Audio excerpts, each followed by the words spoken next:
I've been talking about self-fulfilling prophecies. It's a popular idea.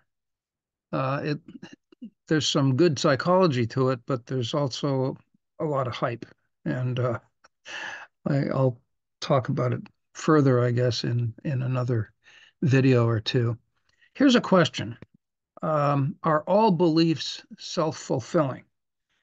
A self-fulfilling prophecy is a belief that kind of makes itself more likely to come true. Um, and we talked about some positive and negative examples recently. The big one in my mind is on the negative side, and it's the belief that violence is inevitable. And if you believe that, then violence is more likely rather than less likely. Um, but is that true of all beliefs? Are all beliefs self-fulfilling in some sense? And the answer is no. Here's a single example that will convince you of that.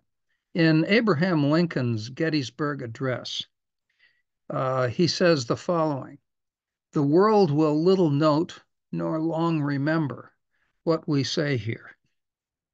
And that's a prediction or a statement of belief that obviously didn't come true. The Gettysburg Address is remembered and is probably more well known in its details than the battle and its context itself.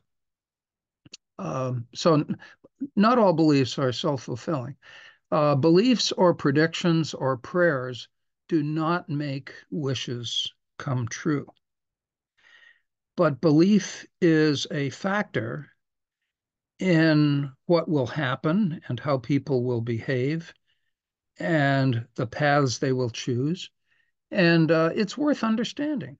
If you're learning how to act in a new way, in a nonviolent way, in this very violent world, it's worth understanding human psychology. And those of you who are subscribers will have heard me say that in different ways many, many times.